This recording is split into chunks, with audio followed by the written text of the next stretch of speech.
রাজনীতি বা নির্বাচন আর কখনো করি না। তারকা তো ছবি টেনে নিয়ে যায় না, ছবি তারকা তৈরি করে। আমাদের অভিনয় আপনাদের কেমন লাগলো? আমি বলছি তোমরা তো অভিনয় করো নাই, কিন্তু যারা অভিনয়টা করেছে তারা অভিনয়টা জানে।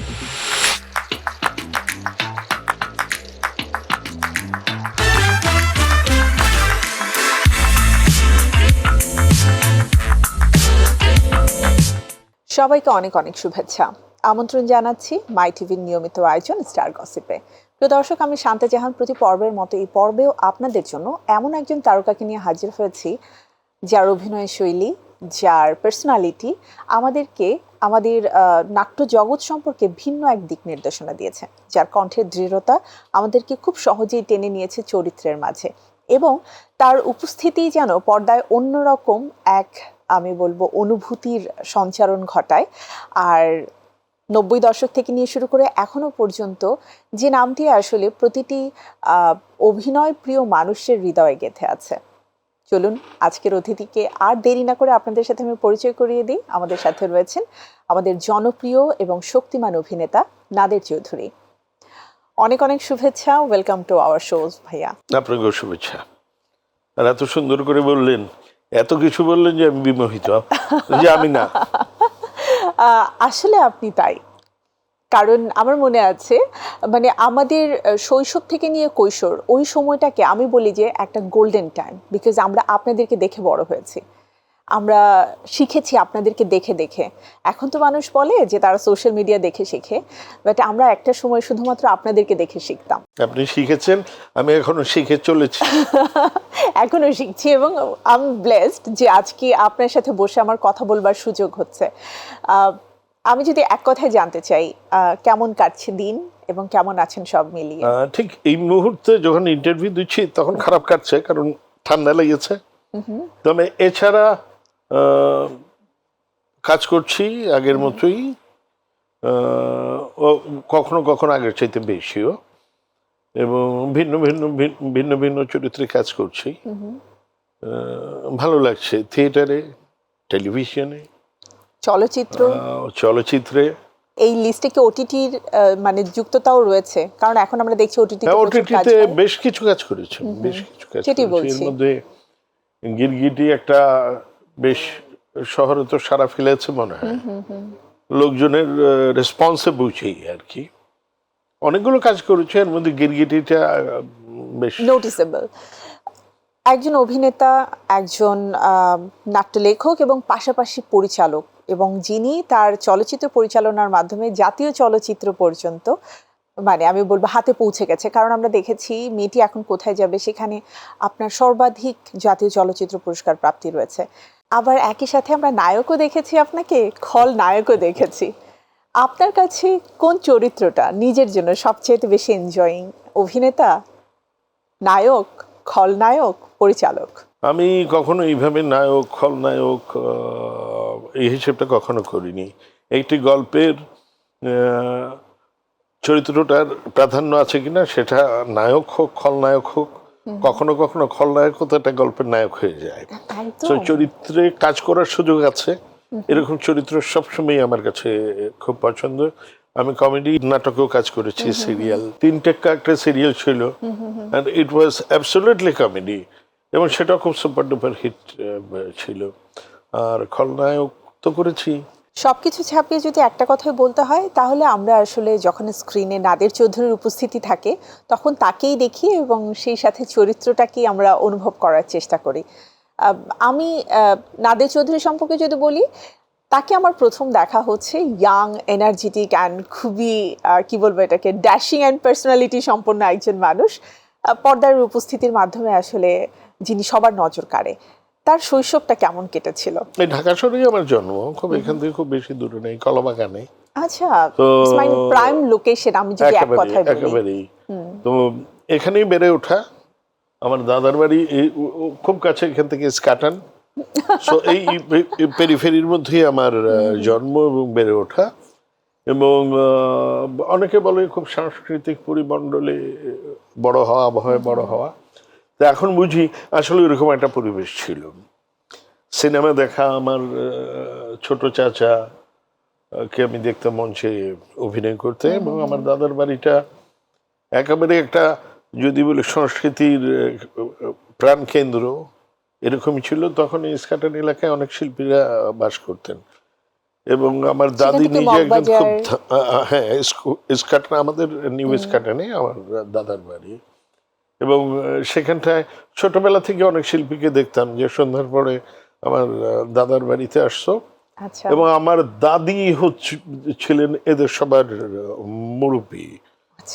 আমার দাদি কখনো অভিনয় করেননি, উনি 5 ওয়াক্ত নামাজ পড়তেন, কিন্তু ওই কি বলে এটাকে, গীতি কবিতা বা স্বভাব কবিতা, আপনাকে দেখে হয়তো 2 লাইন কবিতা মুখে মুখে বলে দিল, তো ওনাকে সবাই খুব রেসপেক্ট করতেন। এইভাবেই আসলে বেড়ে ওঠা। কখন এটা আমার মাথায় ঢুকেছে আই ডোন্ট নো। তো অ্যাকচুয়ালি ওই যে খুব ইন্টেনশনালি যে আমাকে অভিনেতা হতে হবে সেভাবে আসলে অভিনয়টা না, ওইরকম কিছু ছিল না। আমি ছোটবেলা থেকেই খেলাধুলা, ফুটবল বলেন, ক্রিকেট বলেন, ডাঙ্গলি বলেন, দাড়িচা বলেন, সাঁতার কাটা বলেন, কিছু না কিছু নিয়ে ব্যস্ত থাকতাম। এর মধ্যে একেবারে আমাদের সহপাঠী বা আমার ছোটবেলার বন্ধু বান্ধব তাদেরকে নিয়ে, যেমন বিশেষ করে এইটা করতাম কলাবাগানে, এবং এই কলাবাগানে একদম কর্নারটাকে, এটা ওই সময় বলা হতো হলিউড পাড়া। খুব, এখনো কলাবাগানে অনেক মানুষকে জিজ্ঞেস করলেই বলবে কলাবাগানের হলিউড পাড়া কোনটা বলে দিবে, কারণ আমাদের এই কর্নারটায় ছেলে মেয়েদের মধ্যে কোনো রেস্ট্রিকশন ছিল না। আমরা একসাথে খেলাধুলা থেকে শুরু করে সব, এই যে সাংস্কৃতিক অনুষ্ঠান এগুলো পারতাম না, শাড়ি টাঙ্গিয়ে চাদর টাঙ্গিয়ে একসাথে ছিলাম। অর্থাৎ এই কর্নারটা একটু অ্যাডভান্স ছিল অন্যান্য যে কোনো এলাকার চাইতে, এই জন্য বলা হতো ও তো হলিউড পাড়ার। তো আসলে আমি বলবো যে সেই সময় তো মানে আমাদের পারিপার্শ্বিক অনেক প্রতিকূল মানে পরিবেশই ছিল এক কথায়, কিন্তু তার মধ্যে অ্যাডভান্স যে বিষয়গুলো রয়েছে, এবং মানে আপনারা যারা আসলে একত্রিত হয়েছেন তাদের প্রত্যেকের মননশীল বা মানসিকতা সবকিছু একসাথে মিশে গেছে বলেই তো ওই জিনিসটা ছিল। হ্যাঁ, তা তো অবশ্যই। মঞ্চে তো কাজ করেছেন, প্রথম মঞ্চে যাবার গল্পটা যদি একটু শুনি, যে কিভাবে মনে হলো যে না আমার মঞ্চে আসলে কন্টিনিউ করা উচিত, শেখা দরকার? ঠিক শিখতে হবে এই চিন্তা থেকে করি নাই, কিন্তু তখন আমরা মোহাম্মদপুর থাকি, আমাদের বাড়িতে, এর মধ্যে শাহজাহান ভাই একজন ছিলেন আমার সিনিয়র এলাকার, তো আমাকে বললো চলো না দেন আমরা একটা নাটকের দল করি। উনি বললেন, শুরু করে দিলাম, এবং আমার বাসাতেই, আমাদের নিচের তলায় একটা সামনে একটা রুম ছিল, বাবাকে বললাম আব্বা এখানটায় আমি একটু রিহার্সেল করতে চাই। তো এটা ইন্টারেস্টিং যে আমার বাবা না করেনি, বলছে আচ্ছা করো। আর আমার দায়িত্ব ছিল যে রিহার্সেল শুরু করে দিয়ে 10 টাকা চাঁদা সংগ্রহ করতে হবে, অভিনেতা হবে এরকম কোনো ভাবনা ছিল না। কারণ আমাদের যে ডিরেক্টর আসবেন ওনাকে, উনি ঢাকা ইউনিভার্সিটির স্টুডেন্ট ছিলেন, ওনাকে 3.5 টাকা 3 টাকা 7 টাকা রিক্সা ভাড়া দিতে হবে, আর 3-4 টাকা চায়ের খরচ, এটা আমার উপরে দায়িত্ব ছিল। আমি নিজেও এখন মাঝে মধ্যে ভাবি যে কোথায় না গেছি, কার কাছে গেছি, যে 1 টাকা দেন 2 টাকা দেন, এবং কেউ খারাপ ব্যবহারও করেছে আবার ভালো ব্যবহারও করেছে। আর এইভাবে কিছু লোকও পেয়ে গেছি যে ওই নাটকের দলের সাথে যুক্ত হয়েছে, আরে আমি তো নাটক পছন্দ করি, কোথায় করো তোমরা রিহার্সেল। তো এইভাবেই আসলে শুরু, এবং অভিনেতা হওয়ার ভাবনা ছিল না, একটা সংগঠন করব, একটা নাটকের দল করব, এটাই ছিল ভাবনা। আই থিঙ্ক ছোটবেলা থেকে আপনার মধ্যে একটা সাংগঠনিক বিষয় ছিল, যেহেতু ওই পরিমণ্ডল, লোকজন দেখে বড় হওয়া বা কিভাবে কোঅর্ডিনেট করতে হয়, এই বিষয়টা তার মানে ছোটবেলা থেকে আপনি রপ্ত হয়ে গেছে আসলে। হ্যাঁ, এটা বাই বর্ন বলতে পারেন। ওই আমার বাবাকে দেখেছি, আমার মাকে দেখেছি। আসলে লিডারশিপ ক্যারেক্টারটা কিন্তু বাই বর্নই হতে হয়, তাই না নাদের ভাই? এটা কিন্তু আসলে রপ্ত করা যায় না। ওকে, সো আমি অ্যাকচুয়ালি নাদের চৌধুরীকে এর আগে যেভাবে চিনতাম, আজকে কিন্তু আড্ডার মাধ্যমে আরো একটু ভিন্নভাবে চেনার সুযোগ হচ্ছে। আমি দেখেছি অনেকগুলো চরিত্র পরে 12 রকমের মানুষ নাটকটা যখন হলো, সেখানে লজিন মাস্টারের যে ক্যারেক্টার, ওটা আসলে সবার কাছে মানে এটা কি বলবো, তুমুল জনপ্রিয়তা পায়। তো মানে আমার কাছে খুব জানতে ইচ্ছা করে, যেহেতু ঢাকার পরিমণ্ডলে বড় হওয়া, সেখানে আসলে লজিন মাস্টার হওয়ার মতন অপরচুনিটিস আপনার নেই, কিন্তু ওই চরিত্রটাকে এত সুন্দরভাবে ধারণ করা আসলে কিভাবে সম্ভব? কেউ কি ছিল সামনে ওরকম চরিত্রের? ভেবেছি ভেবেছি এমনি লজিং মাস্টার না হলেও প্রাইভেট টিউটর তো ছিলই, আচ্ছা, আমাদের পড়াতো দেখেছি। আর এর মধ্যে 1 মিনিট একটু শুধু বলি, যে বলেছে যে নাটক করতে হবে, কিন্তু নাটক করা বা অভিনয় করার জন্য যে অনেক কলা কৌশল রপ্ত করতে হয়, এটা যখন আমি ঢাকা পদা থেকে যুক্ত হলাম একটা আধুনিক নাটকের দল, যেটার সাথে আমি এখনো আছি যুক্ত। আমার এখনো ট্রায়াল অফ সূর্য সেন চলছে মঞ্চে। আমি অনেক ব্যস্ততার মধ্যেও আমি মঞ্চটা ছাড়ি না, কারণ ওইটা আমার লাভ বলেন ফিকশন বলেন, আমি খুব মানে আমার একটা আবেগ আছে ওখানে। তো এস এম সুলাইমান ছিলেন ঢাকা পদাতিকের নাট্যকার, নির্দেশক, অভিনেতা। আধুনিক নাটক, আধুনিক নাট্যধারা ওনার কাছ থেকে শেখা, একদম মানে এটা একটা পর্যায়ে। এবং দ্বিতীয় পর্যায়ে হচ্ছে যখন সৈয়দ জামিল আহমেদের সাথে কাজ শুরু করলাম, একেবারে বিশ্ব নাট্যধারার সাথে যুক্ত হয় এবং কি কি ভাবে একজন মানুষকে অভিনেতা হওয়ার জন্য কি কি কলা কৌশল রপ্ত করতে হয়, এটা জামিল আহমেদের কাছ থেকে শেখা। এবং শৃঙ্খলা থেকে শুরু করে সবকিছুই ওনার হাত দিয়েই একেবারে তৈরি হওয়া। আর ওর মধ্যে একটা বিষয় শিখেছি, যখন আমি এখনো বিশ্বাস করি যে আপনি নিজেও যখন একটা গল্প পড়বেন, যদি মনোযোগ দিয়ে পড়েন, চরিত্রটা কিন্তু আপনার চোখের সামনে ঘুরবে। কিন্তু true, আপনি দেখবেন যে ওর হেয়ার স্টাইল, ও কিভাবে কথা বলে, কি পোশাক পরে আছে, এবং এটা যদি অনেক বেশি রাত্রে পড়েন, দেখবেন যে চরিত্রগুলো আশেপাশে একেবারে আপনার ঘুরছে। চারপাশে ঘুরছে, আপনি মাঝখানে বসে আছেন। অ্যাবসলিউটলি। একদম তো একজন অভিনেতা যদি মনোযোগ দেন এবং উনি যদি ওই জায়গাটায় পৌঁছাতে পারে, তাহলে সম্ভব। আর যেগুলো কলা কৌশল, এগুলো তো ওইটা হচ্ছে ইমাজিনেশন, আর কলা কৌশলটা হচ্ছে ওই ইমাজিনেশনটাকে রূপ দেয়া। আমি যখন 12 রকম মানুষ করি এবং ওই চরিত্রটা এসেছে, এটা যে এরকম হয়ে যাবে একবারও কল্পনা করিনি, একবারও না। তো আমার কাছে মনে হয়েছে এই পায়জামা পরলে বোধহয় লোকটা এরকম লাগে। পায়জামা পরলাম, শার্ট, ওটা আমার মঞ্চ নাটকের একটা শার্ট ছিল। তো আমার কাছে দুইটা, এবং ওই কালারটাও পছন্দ করে এই কারণে যে এই ধরনের লোকজন যারা লজিক মাস্টার, মনের মধ্যে তো এক ধরনের গোপন একটা রোমান্স বা একটা স্বপ্ন কাজ করে। কিন্তু আপনি আপনি দেখবেন যে এই ধরনের লোকজন কিন্তু একটু কালারফুল ড্রেস পরে। তো এগুলো প্রত্যেকটাই আমার একেবারে নিজের সাজানো, সাজিয়ে আমি যখন গিয়ে মানে দাঁড়ালাম, নিজের মনের মধ্যে থেকে ওই ক্যারেক্টারটাকে আপনি যখন পোর্ট্রে করেছেন, তখন এই কালারগুলো আপনার চোখে ছিল এবং আলটিমেটলি ওটাই আমরা স্ক্রিনে দেখতে পেয়েছি। এবং আপনার মানে আমি বলবো দর্শক যারা ছিলেন সেই সময়টাতে, তারা কিন্তু চরিত্রটাকে লুফে নিয়েছে। এক এক করে তো নায়ক চরিত্রে অসংখ্য কাজ করলেন, আমরা খলনায়ক চরিত্রে দেখলাম। একজন মানুষ যখন পর্দায় নায়ক হয়ে যায়, স্পেশালি বাংলাদেশের প্রেক্ষাপটে একটু বলতে চাই, সেখান থেকে খলনায়কের চরিত্রে কনভার্ট হওয়া একটু কি টাফ ছিল না? কখনো কি মনে হয়েছে যে আমার যারা অডিয়েন্স আছে তারা একটু মানে মন খারাপ করবে বা তারা চিন্তা করবে কেন ও খলনায়ক হয়ে গেল? আমি কিন্তু এইভাবে কখনো ভাবি না। এক নম্বর হচ্ছে, একটা নির্দিষ্ট গণ্ডির মধ্যে আমি নিজেকে আবদ্ধ কখনোই দেখতে চাই না।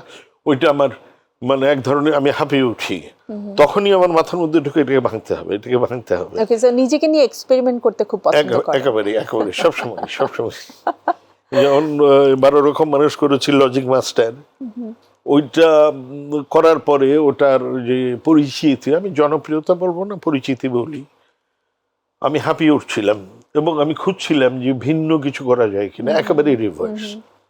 এরপরে আমার একটা সুযোগ এসেছিল রূপনগর নাটকে, একেবারে ডিফারেন্ট, একদম ড্যাশিং, আনকম্প্রোমাইজ, এটা করবো আমি। এন্ড দেন ওইটাও দর্শক গ্রহণ করেছে, I don't know, by the blessing of God. আমার কিছু অবদান তো ছিলই। এই ভাঙ্গা, এবং আমি মনে করি পৃথিবীতে যারা ভালো বা সফল অভিনেতা বা যার মধ্যে একটু ক্ষমতা বা যোগ্যতা আছে, সেই তো চ্যালেঞ্জগুলি নেবে। এবং এগুলি আমি মঞ্চেও এরকমই করেছি, কিন্তু মঞ্চেও এরকমই করেছি। আপনার যে কাজগুলোর উপমা আমরা দিতে পারবো বা এক্সাম্পল হিসেবে আনতে পারবো, প্রত্যেকটা কাজে আমরা দেখেছি যে গল্পের ডেপথ অনেক বেশি ছিল, যার কারণে প্রতিটা চরিত্রই মানুষের কাছে খুবই গ্রহণযোগ্যতা পেয়েছে। বর্তমান সময়ে তো কাজ করছেন, অনেক কাজ হচ্ছে, কি মনে হয় সেই গল্পের ডেপথ কি পাওয়া যায় এবং চরিত্রগুলো কি আসলে ওভাবেই প্রতিটি চরিত্র প্রাধান্য পায়? সবগুলি তো পায় না, তবে একটা ইয়ে দেখেছি, যেমন এখন এটা আমাদেরই গল্প যেটা চলছে সিরিয়াল, এবং অনেকদিন পরে মনে হলো যে খুবই হুট করে জনপ্রিয়। একটা গল্প একদম প্রথম পর্ব থেকে দর্শক এটাকে লুফে নিয়েছে। নিচ্ছে।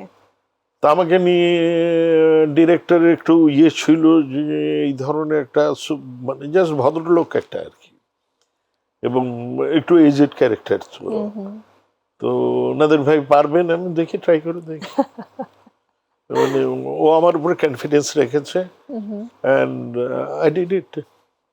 দর্শক গ্রহণ করেছে আমাকে, এবং সব সময় সারা পৃথিবীতেই সব তো আপনি আপনার মনের মতো করে পাবেন না, কিন্তু আপনি যদি আপনার মতো করে তৈরি করে ডিরেক্টরকে দেখান যে এটা এভাবে করি, ডিরেক্টর ডেফিনেটলি অ্যাকসেপ্ট করবেন, ডেফিনেটলি। একদম। প্রস্তুতি নেওয়ার যে একটা বিষয় থাকে, সেটা কি আসলে মনে হয় যে এনাফ টাইম পাচ্ছেন প্রত্যেকটা চরিত্র নিয়ে প্রস্তুতি নেওয়ার জন্য? এখন এটা কিছু করার নাই। আপনি আমাদের দেশের সামগ্রিক অবস্থা বিবেচনা করলে আমি তো এখন হলিউডের মতো অত কিছু পাবো না, সুতরাং এর মধ্যেই আমাকে করে নিতে হবে। এবং আমরা যারা, আমি এখানে আরও যারা অভিনয় করছে এবং যারা কম বেশি সাফল্য পাচ্ছে, সবাই লিমিটেশনের মধ্যে করিয়ে বেরিয়ে আসছে। এখন ধরেন ইউরোপ আমেরিকার মতো যদি আমরা ভাবি, তাহলে সেটা তো হবে না আমাদের দেশে। মানে স্বল্প রিসোর্সের মধ্যে আসলে আমাদেরকে নিজেদেরকে ওইভাবেই তৈরি করে নিতে হয়েছে, কিছু করার নেই। এখন তো আমরা ফিল্মের দিকে যদি একটু তাকাই, যে খুব বিগ বাজেটের ফিল্ম হচ্ছে, বিগ হিটও হচ্ছে, ওভারঅল সবকিছু মিলিয়ে আপনার কি মনে হয় যে আমাদের ফিল্ম ইন্ডাস্ট্রি আবারও আসলে ঘুরে দাঁড়িয়েছে আর এখনো দাঁড়ানোর পথে রয়েছে? আমি একটা কথা বলি, সেটা হচ্ছে যে বিগ বাজেট মানে কত বড় বিগ বাজেট? আমরা কি হলিউডের সাথে কম্পিটিশন করতে পারবো বাজেটে বা টেকনিকে? আমরা বলিউডের সাথে পারবো? সো আমি কোথায় দাঁড়িয়ে আছি, আমার অবস্থানটা কোথায়, এইটা আমাকে বিবেচনা করতে হবে। এবং বিগ বাজেটের ছবি যেগুলো হচ্ছে, আই ডোন্ট নো যে তারা আসলেই আর্থিকভাবে সেভাবে লাভবান হচ্ছে কিনা।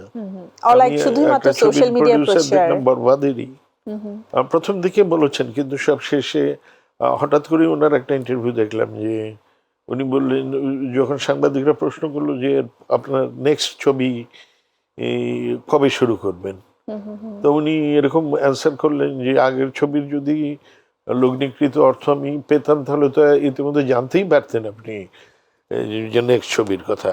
তার মানে big budget it is very risky.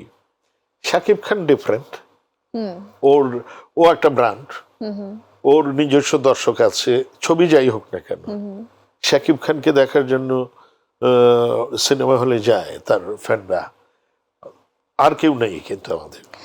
I think Shakib খানের বিষয়টা এমন হয়েছে যে আগে যারা তার ফ্যান ছিলেন তারা তো যাচ্ছেই, কিন্তু শাকিব খানের ওভারঅল যে চেঞ্জ এবং গল্পের মধ্যে যে আসলে ভিন্নতা আসা এবং সেটাকে ফুটিয়ে তোলার যে ভিন্নতা, তার কারণে কিন্তু নতুন জেনারেশন যারা আসলে হলমুখী ছিল না, তারাও কিন্তু এখন হলে যাচ্ছে। ইনফ্যাক্ট মানে আমাদের কথাই বলি, আমরা হাজারো ব্যস্ততার মাঝেও কিন্তু একটা শিডিউল বের করে নেই যে নতুন একটা মুভি এসেছে, শাকিব খান অভিনীত, ভিন্ন রকম কিছু হবে, আমরা দেখব, যেটা হয়তো এখন থেকে নিয়ে 10 বছর আগে আমরা করতাম না। তো এই জায়গা থেকে একটা ফিল্ম ইন্ডাস্ট্রি যদি শুধুমাত্র একজন কেন্দ্রিক বা একজন নির্ভর হয়ে যায়, তাহলে তো আসলে বছরে কয়টা মুভি সে করতে পারবে? এই জন্য আমি যেটা বলতে চাচ্ছিলাম যে আমাদের দেশের অবস্থা অনুযায়ী স্বল্প বাজেটের ছবি করতে হবে, ধরেন 1 কোটি টাকার মধ্যে ছবি করতে হবে আমি মনে করি, কিন্তু গল্প ভিত্তিক এবং সে গল্পের উপরে বেস করে ট্রেইনড অভিনেতা অভিনেত্রী নেয়া এবং সুনির্মাণ করা, সুনির্মিত, এই তিনটা বিষয়ের উপর জোর দিতে হবে। তারকা তো ছবি টেনে নিয়ে যায় না, ছবি তারকা তৈরি করে। সুতরাং আমাদের দেশে ছবি করলে আপনি আপনি দেখবেন যে অনেক ছোট বাজেটের ছবি, গল্প ভিত্তিক ছবি, সেগুলো হিট হয়েছে। আমি আমার কথা বলবো না, ধরেন আমি জিন 1 যখন করেছি, আমি স্ক্রিপ্টের উপরে প্রথম জোর দিয়েছি এবং এই জিনে ধরুন প্রধান চরিত্রে অভিনয় করেছে সজল, তো নাটকের ছেলে, বা আরো কিছু নাটকের ছেলে, কিন্তু আমি মনে করি ছেলে মেয়ে, কিন্তু যারা অভিনয়টা করেছে তারা অভিনয়টা জানে এবং গল্প ভিত্তিক ইয়ে ছিল। যেমন এটা শেষ হওয়ার পরে সজল পূজা একদিন আমাকে বলেছে, আমাদের অভিনয় আপনাদের কেমন লাগলো? আমি বলছি, তোমরা তো অভিনয় করো নাই। মানে ওরা একটু মানে থতমত খেয়ে গেছে, অভিনয় করিনি। আমি তো দেখলাম না কোথাও অভিনয় করেছো। তাহলে আমরা কি করলাম? আমি একটা ফ্যামিলি দেখেছি, ফ্যামিলি বন্ডিং দেখেছি। যে ফ্যামিলিতে একটা ক্রাইসিস হয়েছে, ফ্যামিলির বিভিন্ন মেম্বাররা সেটাকে ওই সংকট থেকে নিজেদেরকে উত্তরণের চেষ্টা করছে, এবং আমি টোটালি একটা ফ্যামিলি দেখেছি, এবং এটা তোমাদের সাকসেস। তো তখন ওরা, এবং ওই ঈদের মধ্যে শাকিব খানেরও ছবি ছিল, জিন ছিল, এবং সাংবাদিকদের কথা অনুযায়ী বা যারা, আমার প্রডিউসার হ্যাপি, তার টাকা ফেরত এসেছে, এবং ওই যে বলেছি বাজেটটা এর মধ্যেই ছিল, ফেরত এসেছে। এরপরে ও আরো ছবি করেছে। সো আপনাকে আমাদের এইটাই বাজার বুঝে আসলে আমাদেরকে লগ্নি করতে হবে, যেন লগ্নিকৃত অর্থ উঠে আসে।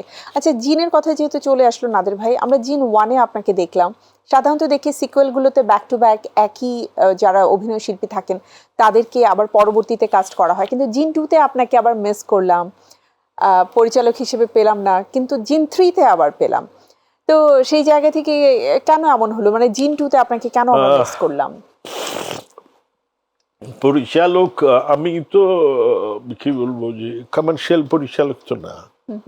আমার যদি আমার নিজের কিছু পছন্দ অপছন্দ আছে, সেটা না মিললে আমি পরিচালনাও করি না, আমি অভিনয় করি না। ওকে, সিম্পল। যেমন জিন 3-এ আমি একটা চরিত্র অভিনয় করেছি, কারণ আমার কাছে সব মিলিয়ে যে করেছে তার সাথে মিলেছে অবশ্যই।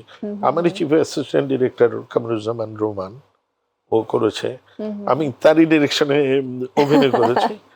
সো নতুনরা আসছে, করছে, যেমন রাহিম শান ছবির ডিরেক্টর, সেও আমার সাথে তার প্রথম ছবি করেছে, সে আমার সাথে, হি ওয়াজ মাই অ্যাসিস্ট্যান্ট ডিরেক্টর। সো আমার কাছে এটা ভালো লাগছে। তারপরে কিন্তু আমরা মানে ওর ব্যাক টু ব্যাক সফলতা দেখতে পেয়েছি, এবং আমি দেখলাম যে সিয়ামকে নিয়ে ওর খুব ভালো একটা আমি বলবো টিম সে তৈরি করে ফেলেছে, এবং বিশ্বাস করতে পারে। খুবই অল্প সময়ের আড্ডা হয়, এত অল্প সময়ে আসলে একজন নাদের চৌধুরীকে আমার পক্ষে জানা খুবই কঠিন, কিন্তু তারপর সমসাময়িক ভাবনাগুলো জানতে চাই। আমরা যে জায়গাটাতে শেষ করেছিলাম সেটি হচ্ছে এই যে নতুন একজন স্টার তৈরি করার জন্য কাজ করা, এবং আমরা দেখছি নতুন ডিরেক্টর যারা আছে তারা কিন্তু এই রিস্কটা নেয়ার চেষ্টা করছে। এটাকে আসলে আপনি কতটা সাধুবাদ জানান? ইয়াংরাই তো রিস্ক নেবে, তারাই তো নানা ধরনের ভাবনা ভাববে, এবং পৃথিবী তো অনেক পরিবর্তন হয়েছে। এখন পৃথিবী ডিজিটাল যুগ ছেড়ে এআই যুগে প্রবেশ করেছে। সো এখন একটা ইয়াং ছেলে বা মেয়ে, তারা পৃথিবীর এই যে চলমান যে প্রোগ্রেস বলবো, এটার সাথে তারা তাল মিলিয়ে চলতে পারছে। তো এটাই হবে, এবং তারা সেই ঝুঁকিটা নিবে। এখন আমি যেমন, যদি বলে কেউ এআই এর ব্যবহার করেন আপনি, বা কম্পিউটারও আমি অত ভালো বুঝি না, আমি অ্যাক্টিংটা ভালো বুঝি, মেকিংটা ঠিক আমাদের সনাতন ধর্মী যে মেকিং, সেটা ভালো বুঝি বলবো, মোটামুটি বুঝি আর কি। কিন্তু এখনকার বিশ্বের সাথে তাল মিলানোর মতো যতটা জ্ঞান বা শিক্ষা দরকার অতটা কিন্তু আমার নাই এখন। সো ইয়াং জেনারেশন যারা, আমাদের কাজ হচ্ছে এদেরকে এগিয়ে দেয়া। Go ahead. এবং তাদের সাথে কাজ করলে আসলে অনেক কিছু শেখাও যায়, জানাও যায়, তাই না? অবশ্যই অবশ্যই। নাদির ভাই, আপনার অবসর নিয়ে যদি জানতে চাই, ব্যস্ততা তো সার্বক্ষণিক থাকেই, কিন্তু তারপরও কিছু মানুষ চায় নিভৃতে একাকিত্বে কিছু সময় কাটাতে, এবং শিল্পীদের জন্য আই থিঙ্ক এটা খুবই গুরুত্বপূর্ণ একটা বিষয়। আপনার পছন্দের অবসর সময় এবং কিভাবে কাটানো হয়? আমার আসলে ওইভাবে একেবারে নিয়ম করে অবসর আমি কখনোই আচ্ছা, মানে আয়োজন করে অবসর কাটানো হয় না।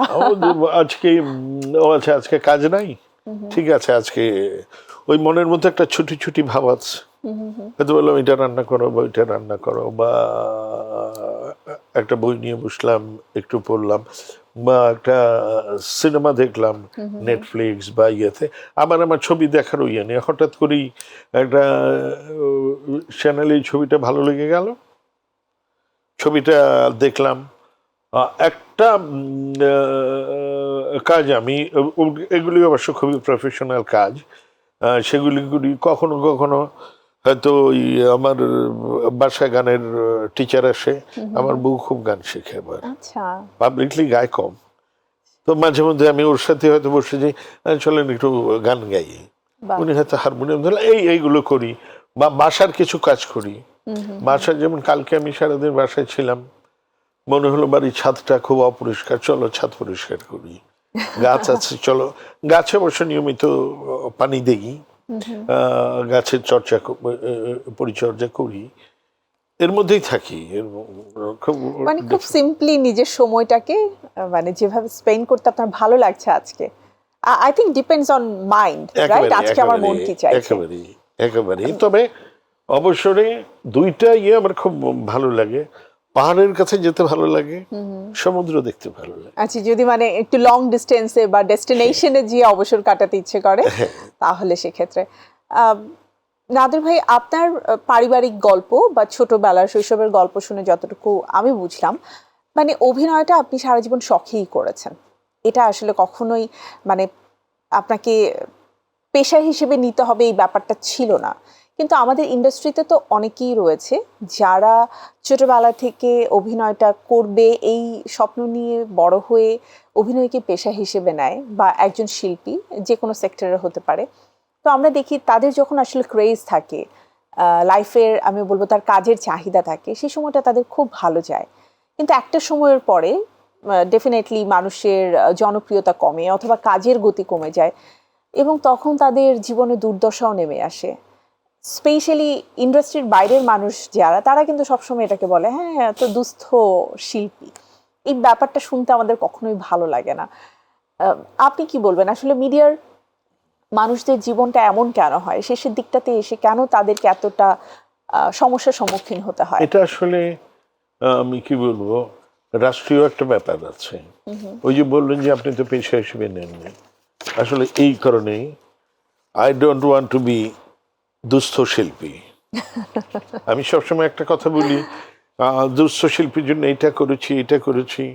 আমি সবসময় বলি যে শিল্পী দুস্থ হওয়ার আগে, শিল্পী যখন সুস্থ থাকে, সুস্থ শিল্পীর জন্য কিছু করেন যাতে উনি দুস্থ না হন।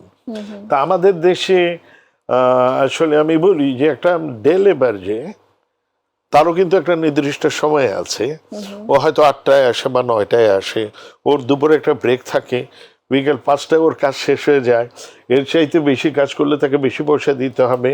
আমাদের দেশে শিল্পীদের, যত বড় শিল্পী হোক না কেন, তাদের তো কোনো রাষ্ট্রীয় কোনো সুযোগ সুবিধা কিছুই নেই একেবারে।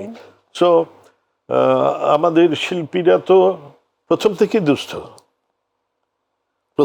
যতদিন কাজ করতে পারে ততদিনই আসলে ততদিনই টিকে থাকছে। এবং আমরা অনেক শিল্পীর খুব মানে করুণ পরিণতি আমরা দেখেছি। একজন নামকরা পরিচালক একবার আমাদের একটা ফিল্মের অফিসে, জাজ মাল্টিমিডিয়ার অফিসে এসেছিলেন কিছু হেল্পের জন্য, খুব নাম করা, আমি নামটা এখন বললাম না। আমি উনার ছবি দেখেছি সুপার ডুপার হিট সিনেমা হলে গিয়ে, উনি সাহায্যের জন্য এসেছেন। তখন আমি ওই অফিসের মালিক যে, তাকে বললাম যে ভাই কিছু হেল্প করো। নাদের ভাই ওনাকে করি সবসময়। আমি মানে তাকিয়ে দেখলাম এই মানে ওনার যদি এই অবস্থা হয় তা আমরা কোথায়। এবং ওই যে বললেন যে আপনি তো পেশা হিসেবে নেননি, ভয় নেইনি, কারণ আমি দুস্থ শিল্পী হতে চাই না। আসলে বাস্তবতা থেকে শিক্ষা নিয়েছেন। নাদের ভাইয়ের এমন কোনো ট্যালেন্ট কি রয়েছে যেটা বিগ ট্যালেন্ট বাট কখনো আপনি প্রকাশ করতে চাননি? আজকে আমরা একটু জানতে চাই। চ্যালেঞ্জের কথা বলছেন? ট্যালেন্ট, যে কোনো ট্যালেন্ট। আই থিংক আপনি গান গাইতে পারেন কিন্তু সেভাবে কখনো নিজেকে প্রকাশ করেননি, ব্যাপারটা কি এরকম? না, ঠিক ওই রকমও না। আমি আসলে কাউকে দেখাবো, কারো কাছে এটা প্রেজেন্ট করবো, এরকম ভাবনাটা আমার কোনো দিন আসে নাই, কোনো দিন না। আমার ভালো লাগলে করি, ভালো না লাগলে করি না। আমি আরেকটা কথা সবসময় বলি, আমি ফার্স্ট ইমোশনাল দেন কমার্শিয়াল। ওকে, তো আমার ইমোশন যদি টাচ না করে I will not do that. So আপনি আসলে আপনার মনের কথা শুনেন অলওয়েজ। ওকে, সো অভিনেতা নাদের চৌধুরীকে আমরা রাজনীতিবিদ বা যদি নেতা বলি সেই জায়গাটাতেও দেখেছি। হ্যাঁ, নর্থ ঢাকা। রাইট। বর্তমান সময়ের প্রেক্ষাপটে যদি একটু বলি যে সবকিছুর তো একটা পরিবর্তন এসেছে, তো সেই জায়গা থেকে আমরা কি আবারও আপনাকে দেখবো খুব অ্যাক্টিভ একজন নেতা হিসেবে মাঠ পর্যায়ে রয়েছেন? আমি এটা করার পরে আমি বেশ ঘাটাঘাটি করেছি যে এরকম আমাদের মতো কেউ করেছে কিনা। তো আমি এক জায়গায় দেখলাম যে আমাদের জাতীয় কবি, বিদ্রোহী কবি কাজী নজরুল ইসলাম, উনি একবার নির্বাচন করেছিলেন। আচ্ছা। এবং ওনাকে ওনার আশেপাশের লোকজন বলেছে আপনি এত জনপ্রিয়, আপনি দাঁড়ালেই পাশ করবেন। তো ওইটা কি বলে প্রাদেশিক নির্বাচন, আমি ঠিক এক্স্যাক্টলি খেয়াল নেই। এবং উনি ক্যাম্পেইন শুরু করে দিলেন এবং ক্যাম্পেইনের মধ্যে ওনার বাড়িতে কিন্তু খাবার নেই। আচ্ছা। উনি এক প্রকাশককে চিঠি লিখে বলেন যে ভাই আমার বাসায় বাজারের পয়সা নেই, আপনি কিছু বাজারের টাকা দেন। প্রকাশক বললেন একটা কবিতা লিখে দেন তাহলে দিব। এবং উনি ওই কবিতা লিখে পাঠালেন এবং তারপরে সে প্রকাশক ওনার বাসায় বাজারে খরচ দিলেন। এবং ওনার ধারণা ছিল, এবং ওনার সাথে ছিলেন কবি জসীমউদ্দিনও। আচ্ছা। তো কবি জসীমউদ্দিন বলেছেন যে আপনি শুধু ভোট সেন্টারে দাঁড়িয়ে বসে থাকবেন, আপনাকে সবাই ভোট দিবে। তো ওনারা 3 জন প্রার্থী ছিলেন, সবচেয়ে খারাপ যে প্রার্থী ওই লোকটাকে খুব খারাপ বলে সবাই। তো কত 3800 বা 4000-এর মতো ভোট ছিল। তো ওই খারাপ লোকটাই সবচেয়ে বেশি ভোট পাস করেছে এবং কবি নজরুল ইসলামের ওনার জামানত বাজেয়াপ্ত হয়ে গেছে। হ্যাঁ, আরেকবার কবি নির্মলেন্দু গুণ একবার নির্বাচনে দাঁড়িয়েছিলেন। তা আমি মনে মনে ভাবলাম আমি তৃতীয় ব্যক্তি, যাক আমি প্রথম না। সো নির্বাচনটা আসলে নির্বাচনে অনেক টার্মস এন্ড কন্ডিশন থাকে। একসময় ছাত্র রাজনীতি করেছি, এরশাদ বিরোধী আন্দোলনের সময় জেল খেটেছি। এখন অনেকেই গুম হয়েছেন, আমিও গুম হয়ে গিয়েছিলাম। তো ফরচুনেটলি বেঁচে ফিরেছি। তখন মনে হতো যে সমাজের জন্য কিছু করব, দেশের জন্য কিছু করব, কিন্তু স্বপ্নটা ধীরে ধীরে ধীরে ধীরে ফিকে হয়ে গেছে। তো রাজনীতি বা নির্বাচন আর কখনোই করব না। ওকে, তাহলে আবারও সেই অভিনয়ের প্রসঙ্গে ফিরে আসি। আমরা সাধারণত দেখি একজন অভিনেতা যখন তরুণ থাকেন, যখন জনপ্রিয়তা থাকে, তখন তাকে আমরা একভাবে মূল্যায়ন করি। শেষের দিকটাতে যদি সে দীর্ঘদিন বেঁচে থাকেন তাহলে মূল্যায়ন একরকম হয়, আর যদি জনপ্রিয়তা থাকতে থাকতেই কোনো না কোনোভাবে তাকে আমরা হারাই, মানে পৃথিবীর মায়া ত্যাগ করে তাকে যেতে হয়, তারপরে তার মূল্যায়নটা খুব হয়। আসলে কি এমনটাই হওয়া উচিত যে একজন শিল্পীকে তার বেঁচে থাকা পর্যন্ত বা তার শেষ সময়টা পর্যন্ত আমরা সেভাবে মূল্যায়ন করলাম না, কিন্তু মৃত্যুর পরে বছর বছর তাকে মনে করছি, পুষ্প দিচ্ছি, তার জন্য পুরস্কার থাকছে? যে বেঁচে থাকে সে কিন্তু বেঁচে থাকে। আমার ফিলোসফি হচ্ছে, ধরেন, হ্যাঁ আমি এর জন্য শুরুতেই বলেছি, কিন্তু জনপ্রিয়তা বলে আমি কিছু বিশ্বাস করি না, পরিচিতি আছে। আরেকটা কথা আমি বিশ্বাস করি, সেটা হচ্ছে যে এই জীবনে এখন পর্যন্ত এমন কোনো কাজ আমি করতে পারিনি, এমনকি একটা সাদা কাগজে একটা আঁচড়ের দাগও ফেলতে পারিনি, যে আমি যখন নাদের চৌধুরী থাকবো না তখন মানুষ ওই আঁচড়ের দাগটা দেখে বলবে এটা কিন্তু নাদের চৌধুরীর দাগ। এরকম কিন্তু করতে পারিনি এখন পর্যন্ত। যারা করেছে তারা কিন্তু অমর হয়ে আছে। কবি রবীন্দ্রনাথ ঠাকুর বলেন, আপনি কবি নজরুল ইসলাম বলেন, কবি জসীমউদ্দিন বলেন, বা পৃথিবীতে আরো বিখ্যাত মানুষ যারা আছেন তারা। আরেকটা কথা আমি বলি যে আমি বলি, মানে কে কিভাবে নিবে আমি জানি না, আমাদের মহানবী হজরত মোহাম্মদ সাল্লাল্লাহু আলাইহি ওয়াসাল্লাম, উনি ঘর সংসার করেছেন, উনি চাকরি করেছেন, উনি ব্যবসা করেছেন, সব করেছেন, তারপরে একটা মতবাদ প্রচার করেছেন, একটা ধর্মীয় মতবাদ প্রচার করেছেন যেটার নাম ইসলাম ধর্ম। সারা পৃথিবীতে মোর দেন 200 crore হচ্ছে এই ধর্মের অনুসারী। এবং আমার মনে হয় পৃথিবী যতদিন বেঁচে থাকবে ততদিন ওনাকে মানুষ স্মরণ করবে, ওনার প্রদর্শিত পথে যাবে। আমি এটা এই কারণে রেফারেন্সটা দিলাম যে উনি কিন্তু খুব কষ্ট করে বড় হয়েছেন। সো আমরা যারা ভাবি যে আমাদের মূল্যায়ন করা হলো না, আমি নিজেকে প্রশ্ন করি, আমি কি যখন থাকবো না মূল্যায়ন করার মতো কিছু কি আমি করেছি? কিছু যদি করে থাকি অবশ্যই মূল্যায়ন করবে, অবশ্যই করবে। এটাকে ধরে বেঁধে করানোর ব্যাপার না, এটা মানুষের মধ্যে অটোমেটিক্যালি তখন চলে আসবে। চমৎকার ভাবে বলেছেন। একেবারে শেষের দিকটাতে রয়েছি, যদি নতুন করে জীবন শুরু করার সুযোগ থাকে তাহলে আসলে কোন জায়গাটা থেকে নিজেকে আবার শুরু করতে চান, নাকি যেখানে আছেন সেখানেই ঠিকঠাক? এটা হতে পারলে তো খুব ভালোই হতো। অনেক অনেক কিছু আছে। হ্যাঁ, এটা বলতে পারি যে যদি আরেকবার সুযোগ পাওয়া যায় আর কি, তাহলে একেবারেই এই এখন তো আধা শিল্পী আমি, তখন পুরো শিল্পী এটা হচ্ছে আসলে শিল্পী সত্তার যে একটা, আমি বলবো মানে ক্ষুধা, একটা যে ক্রেভিং থাকে ভেতরে, যে আমি যদি আরেকটু কিছু করতে পারতাম, সেই জায়গা থেকে আমরা এই পর্যায়ে তো বুঝি যে শুরু থেকেই যদি আরেকটু গুছিয়ে করতে পারতাম, যদি বুঝতাম, তাহলে যদি বুঝতাম তো পরের জন্মে, এবার তো দেখে গেলাম, পরে বুঝে শুরু করবো, সঠিক কাজটা করতে পারবো।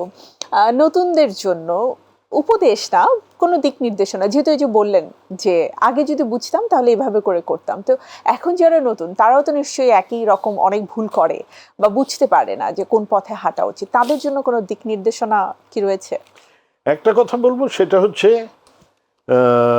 ধরেন এই যে পৃথিবীতে এত কিছু আবিষ্কার হয়েছে, ওনারা কিন্তু ওনাদের সামনে কিছু ছিল না, কিন্তু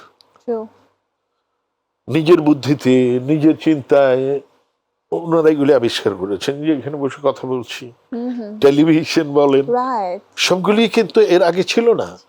সুতরাং কিন্তু ডিটারমিনেশন ছিল, আমি এটা করব। এটা হচ্ছে খুব গুরুত্বপূর্ণ। একেবারেই একদম আধুনিক সময়ের রেফারেন্স দিয়ে বলি যে ক্রিকেটে একটা কথা আছে, ক্রিকেটে পড়ে থাকো, তুমি যদি পড়ে থাকতে পারো রান আসবেই তোমার কাছে। সো এখানে ছুটোছুটি না করে পড়ে থাকো।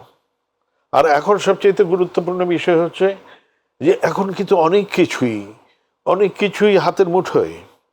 ইউটিউব খুললে কিভাবে একটা শিল্পী নিজেকে তৈরি করবে, কিভাবে নিজেকে ফিট রাখবে, আমরা তো এগুলো দেখিনি। আমাদেরকে এখান থেকে ওখানে, ওখান থেকে ওখানে চড়তে হয়েছে। মাটি কামড়ে থাকো এবং মনে করো এইটাই করব, হয় এখানেই আমি শেষ হবো বা এখান থেকেই উঠে দাঁড়াবো। এটা হচ্ছে খুব গুরুত্বপূর্ণ বিষয়। খুবই সুন্দর বলেছেন যে আসলে লেগে থাকলে মানে সফলতা আসবেই। আসলে নাদের ভাই, কথা বলে খুব ভালো লাগলো। আই থিঙ্ক আমার আপনাকে জানার যে ক্ষুধা, সেটা আজ বেটে যায়নি। আই থিঙ্ক আরো অনেক অনেক লম্বা সময় নিয়ে আপনার সাথে আড্ডা দেওয়া উচিত। এবং একজন শিল্পীর জীবন আচরণ, তার দর্শন, তার মতবাদ, সেই শিল্পীর সাথে লম্বা একটা সময় না থাকলে জানা খুবই ইম্পসিবল। তবে আপনার সুস্থতা কামনা করছি। সবসময় ঠিক যেমনটা রয়েছে, মানে তারুণ্য উজ্জ্বল নাদের চৌধুরী, আমরা তেমনটাই আপনাকে দেখতে চাই। আর আরো অনেক ভালো ভালো কাজের সাথে আপনার সম্পৃক্ততা হোক, এই প্রত্যাশা থাকবে। আপনাকে অনেক অনেক ধন্যবাদ। আসলে খুব ভালো লেগেছে, আপনার উপস্থাপনা তো চমৎকার, খুবই সুন্দর। এবং এই কারণে অনেক কথা বলে ফেললাম। আমার কাছে মনে হয়নি যে আমি কোনো অনুষ্ঠানে আছি, মনে হচ্ছে গল্প করছি। তো আপনারাও সবাই ভালো থাকবেন, আপনিও ভালো থাকবেন, এবং যারা ক্যামেরায় আছেন এবং অন্যান্য ডিপার্টমেন্টে আছেন সবাইকে আমার পক্ষ থেকে শুভেচ্ছা। সবাই ভালো থাকবেন। Thank you.